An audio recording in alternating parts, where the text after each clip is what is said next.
Welcome to the Travel Podcast by ExcursionPass. We are so excited you're joining us today. We really are. And, we love doing these deep dives because we've actually been there, we've lived it, and we want to share every single detail so you feel like you're standing right there with us. Exactly. We want to anticipate all those little doubts and objections you might have before you even book your ticket. Right. So, to start off today's deep dive, I want you to imagine something.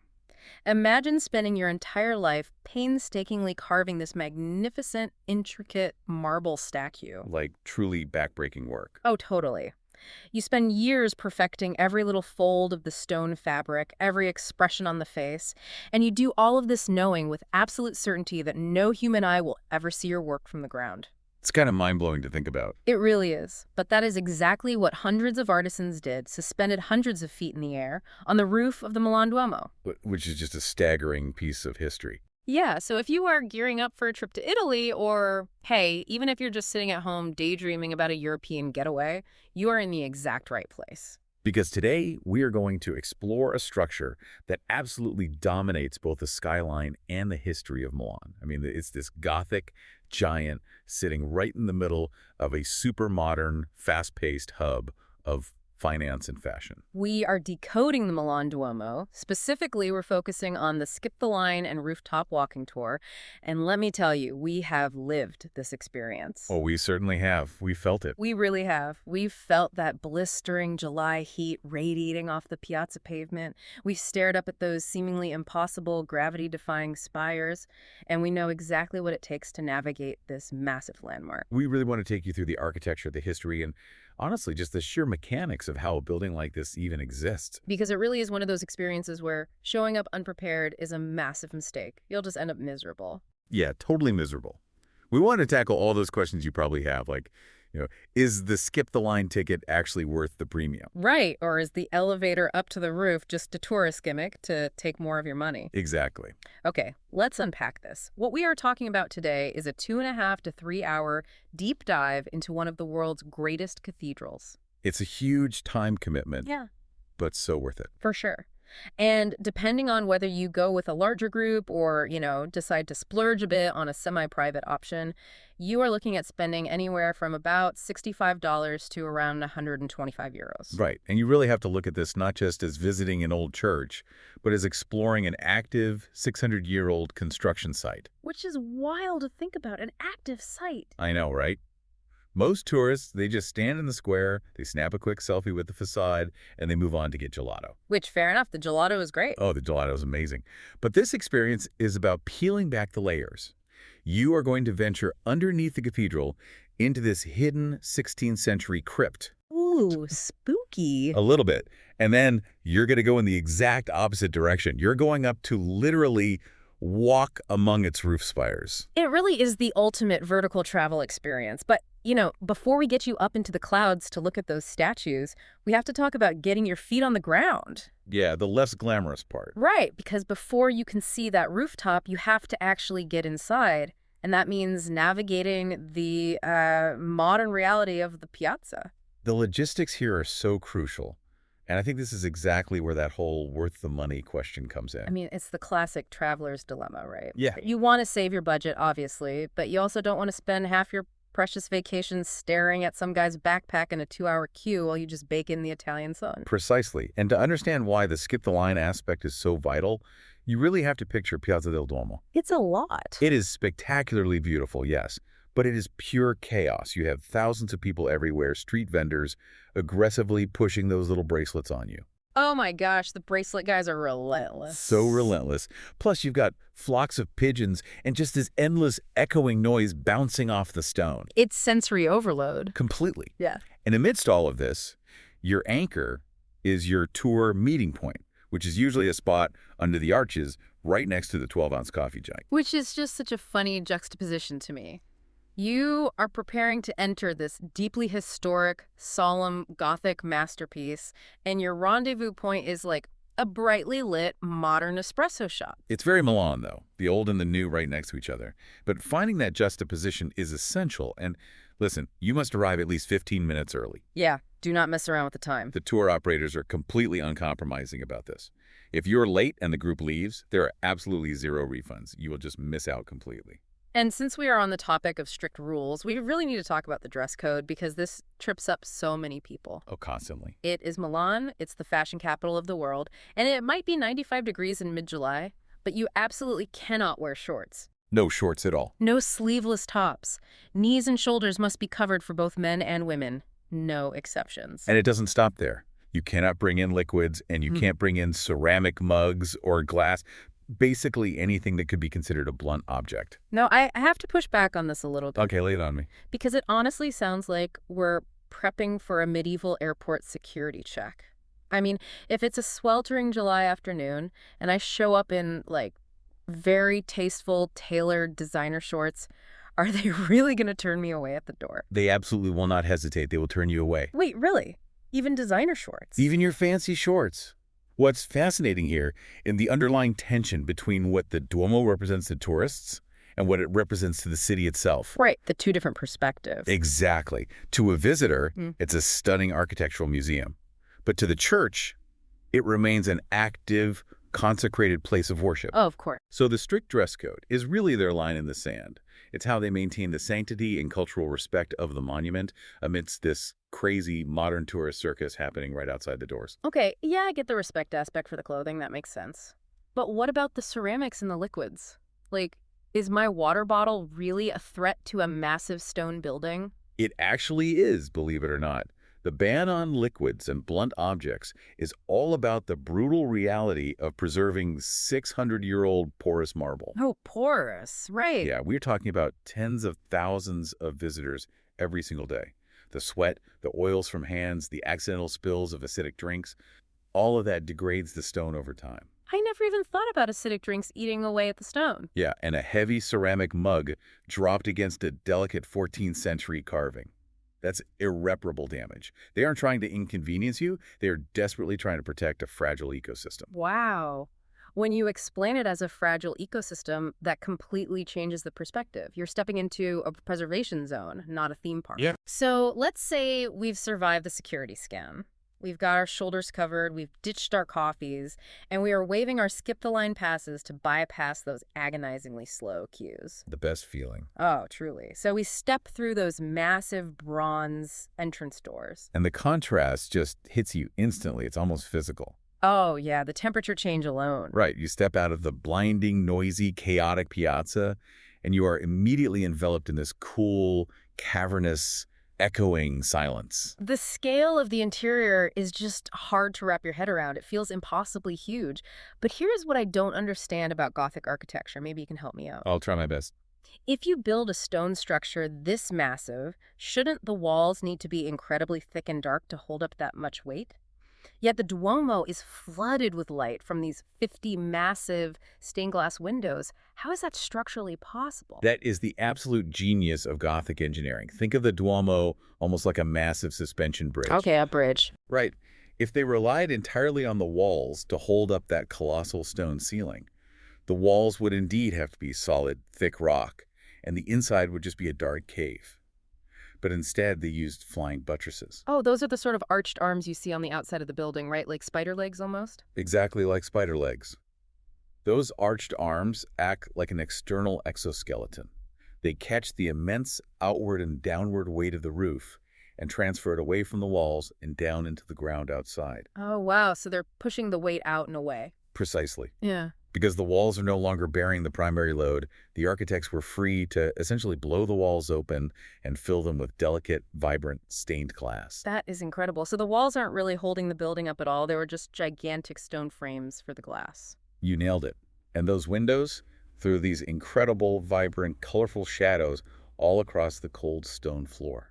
It's so beautiful. And, this is exactly where having a live guide completely transforms the experience. Because, sure, you could just wander around looking at the pretty colors, but your guide is there to actually decode it for you. Right, to give it meaning. Exactly.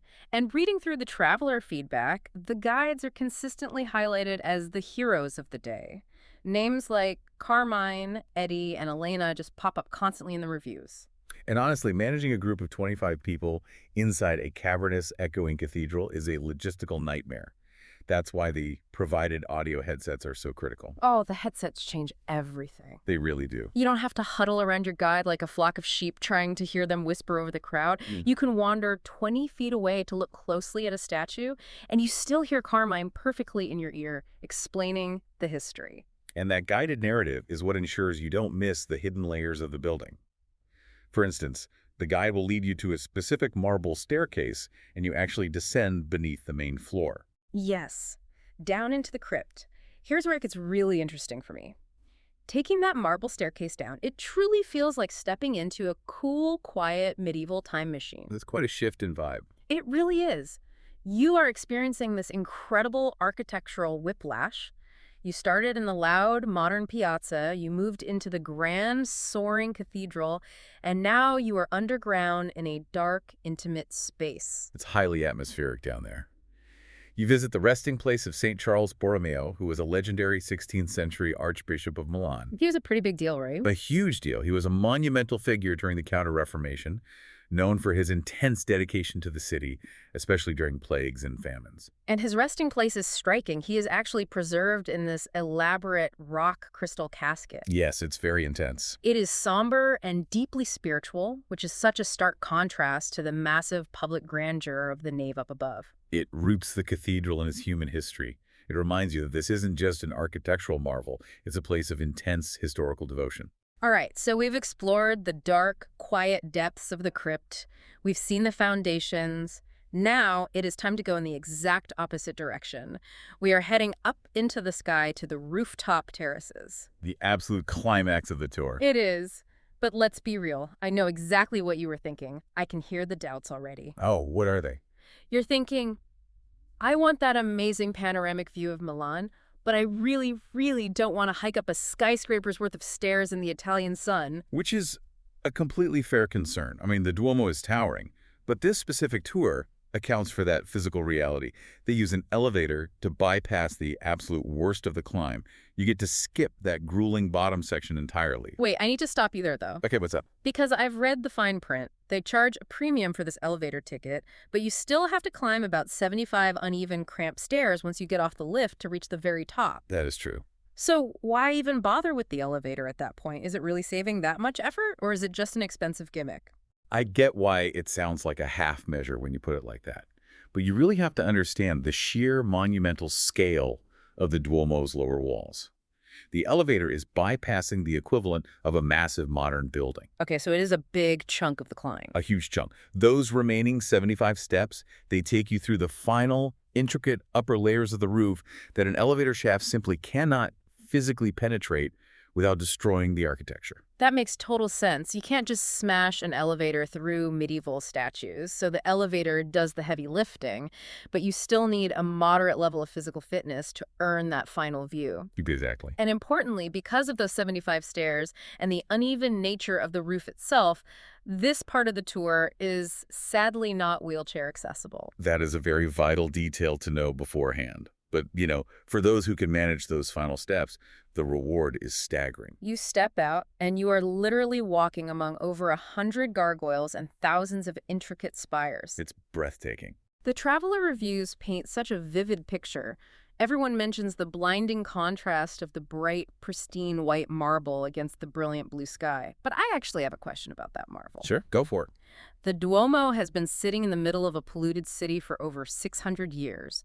How on earth is it still so bright white? Ah, that brings us to one of the most incredible aspects of the Duomo, the Veneranda Fabbrica del Duomo. The Veneranda Fabbrica sounds very official. It is. The cathedral is built from a very specific type of pinkish-white marble from the Candolia quarry. It's gorgeous, but as we mentioned earlier, it is porous and fragile. Right, the acidic drinks and everything. Exactly. It degrades from rain, pollution, and temperature changes. So the Fabbrica, which is an institution created way back in 1387, has a single mission: continuous replacement. Wait, no way. So if a piece of the roof starts to erode, they just swap it out for a new one? Exactly. They have a team of highly skilled artisans who continuously carve exact replicas of degraded statues, gargoyles, and slabs and replace them. It is a never-ending cycle of restoration. So What does this all mean? Is it even the original cathedral anymore? It's like that old philosophy paradox, the ship of Theseus. Yes, the ship of Theseus. If you replace every plank of wood on a ship over time, is it still the same ship? Mm. If every piece of marble on the Duomo has been replaced, is it the same building? It's the exact same paradox. Hmm. And it is precisely why the roof feels so pristine today. And, you mentioned the gargoyles earlier. They aren't just there to look spooky. Right, they aren't just Halloween decorations stuck on the roof. Far from it. If water erosion is the ultimate enemy of this fragile Candolia marble, the gargoyles are the defense system. How so? They are essentially highly complex 14th century plumbing. They are designed to collect rainwater from the massive roof and forcefully shoot it as far away from the delicate stone walls as possible. That is brilliant, functional, and terrifying. But let me ask you about the actual experience up there. With all these tour groups, with the skip-the-line access bringing so many people up every hour, does it just feel like a crowded observation deck? That's a common worry. Yeah, are you just shoulder to shoulder with people trying to take selfies for an hour? If we connect this to the bigger picture, you have to realize the roof of the Duomo is vast. We aren't talking about a small, fenced-in balcony. It's structured almost like a maze. Oh, a maze. Yeah, you are walking through and around rows of those flying buttresses we talked about, dipping behind towering spires and finding hidden little alcoves. It doesn't feel like a standard observation deck. It feels like an ethereal, floating marble city suspended above Milan. A floating marble city. I love that description. And from that city, you get these insane panoramic views of the real city below. Like you can actually see the Alps on a clear day. It's unbelievable. So you've survived the chaotic piazza, you've explored the silent crypt, you've conquered the marble roof, and eventually you head back down those 75 stairs, take the elevator, and you are back on solid ground. Your 2.5 hours are up, you're standing back in the square, and the big question is, what's next? This is where strategic travel planning really pays off. Yeah. If you're going to book this deep dive experience, timing is everything. We strongly recommend booking either early in the morning, like the 9:14 a.m. slot, or looking for a late afternoon departure. Yes, you absolutely must dodge the midday sun. Being surrounded by reflective white marble at high noon in July is practically like being in a solar oven. Exactly. By going early or late, you avoid the peak heat and you avoid the absolute worst of the crowds. And if you want to keep the momentum going once you are done, this tour offers a really smart optional upgrade.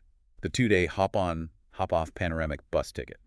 Now, normally I think of those buses as just a way to rest your feet when you are tired, but Milan's layout makes this actually essential, doesn't it? It really does. Milan isn't like Florence or Siena, where you can easily walk the entire historical center in an afternoon. Milan is a sprawling metropolis that is built in concentric rings, radiating outward from the Duomo at the very center. So the bus helps you navigate the rings. Yes, the open-top buses help you mentally map out the city. You can physically see how the city expanded outward through different eras. So what does this all mean? It's essentially an all-access backstage pass to Milan. You get to seamlessly connect the deep Gothic history you just explored to the modern marvels of the outer rings. Exactly. You can hop off at the Basilica of San Ambrogio, or fast forward to the modern era at the Science and Technology Museum. Or, my personal favorite, you can ride the bus over to the Navigli district just in time for sunset. And going to the Navigli district creates the ultimate aha moment for this entire day. Oh, absolutely. Because most people just think of the Navigli canals as a picturesque spot to have a classic Milanese aperitivo. You sit by the water, you eat incredible food, and you watch the sunset. Which is a great time, to be fair. It's amazing, but Yeah. those canals are intimately tied to the Duomo, right? They are the reason the Duomo exists in its current form. Okay. Remember that Candolia marble we talked about? The quarry is over 60 miles away near Lake Maggiore. That's a massive distance for the 14th century. Right. Transporting thousands of tons of fragile marble over land was impossible back then. So they engineered the Navigli canal system, eventually utilizing lock designs by Leonardo da Vinci himself to float the massive marble blocks from the quarry directly into the center of Milan, Wait, right to the site. right to the construction site of the cathedral. That just blows my mind. You spend your mornings standing on the marble roof of the Duomo, and you spend your evening having a drink by the very canals built to transport the stones beneath your feet. It brings the entire narrative of the city full circle. It creates a complete, cohesive story for your visit. You get the historical depth, the architectural heights, and the urban mechanics all perfectly paced out. It's the kind of day that reminds you why we travel in the first place. We don't travel just to look at old rocks. We travel to understand how human ingenuity shaped the world. Well said. So, to wrap this all up, the value of this specific skip the line rooftop experience is just undeniable. You are bypassing the vacation draining queues. You are getting the rich context of how the building works from expert guides. And you get to experience the ultimate architectural journey from an underground 16th century crypt up to a sun-drenched, maze-like roof of gargoyles. It's an experience that really forces you to think about human dedication across generations. In fact, this raises an important question to leave you with today. Well, let's hear it. When you're standing on that roof, looking out at the fast-paced, modern metropolis of Milan, think back to the artisans we mentioned at the very beginning, the ones carving those intricate details high up on the spires. The guys who knew no one would ever see their work. Exactly. Many of them spent their entire lives perfecting statues they knew no one from the ground would ever see. They built it for a future they knew they would never live in, driven purely by devotion to the craft and their faith. So, next time you are tempted to take a shortcut in your own work, ask yourself, would you carve a masterpiece, even if you knew no one was looking? Wow, that is going to stick with me for a long time. Carving a masterpiece even when no one is looking. What a perfect note to end on. Thank you so much for joining us on today's deep dive. We hope you feel equipped and ready to conquer the cathedral. Remember to pack your sunscreen, make absolutely sure to cover those shoulders, and as always, keep exploring.